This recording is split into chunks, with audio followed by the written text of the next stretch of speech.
বন্ধুরা একটা কথাই বলবো তোমাদেরকে, যে জীবনে অনেক রকমের সমস্যা জীবনে আসবে, ঠিক আছে? সমস্যাটাকে ভেবে নিও না যে একদম সমস্যা, আমি কিছু করতে পারবো না, জীবনে আমার শেষ। এটা কোনোদিন ভাবার দরকার নেই। জীবনে সমস্যা এসে ভেবে নাও যেভাবে সলিউশন হবে, মানে সলিউশনটাকে সবসময়ের জন্য খোঁজো, ঠিক আছে?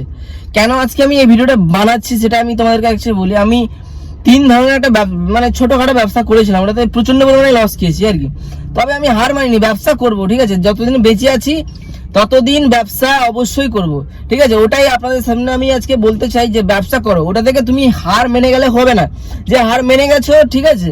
ওটা থেকে তুমি কিছু পেয়েছো, যেটা শিক্ষা, যে আমার কোন সিচুয়েশনে আমার কোন কাজটা করতে হতো, ওটা আমার একটা শিক্ষা পেয়েছি অলরেডি আমি। তো যখন আমি এরপরে আমি একটা প্রিপারেশন যখন নেব যে বিজনেসে, তখন আমি ওইটা সলিউশনটাকে আমি অলরেডি খুঁজে পাবো। তো এটার জন্য আমি বলবো ভেঙে পড়ো না। যেটা সমস্যা এসছে, আমার কাছে অনেক টাকার লোন অলরেডি, আমি লোনে পড়ে গেছিলাম। তো ওটাকে ধীরে ধীরে গাড়ি চালানোকে আমি শিখে রেখেছিলাম। তো ওটা থেকে রিকভার অনেকটা করেছি। তো এটা না যে আমি শেষ হয়ে গেছি ব্যবসায়, অনেক টাকা লস খেয়ে গেছি, আমি আর কোনোদিনও কিছু করবো না, সেরকম মাইন্ডসেট আমার মধ্যে নেই। আমি হেরে গেছি, আবার জিতবো, আবার উঠবো, ঠিক আছে? তো করে দেখাবো, এটা আমি গ্যারান্টি দিয়ে বলতে পারি, করে আমি দেখাবো। তো আজকের মতন ভিডিওটা এখানে শেষ করলাম। যদি ভালো লেগে থাকে ভিডিওটাতে একটা লাইক করে দিও এবং এরকম মোটিভেশনাল ভিডিও দেখার জন্য আমাকে ফলো করো। তো বাই।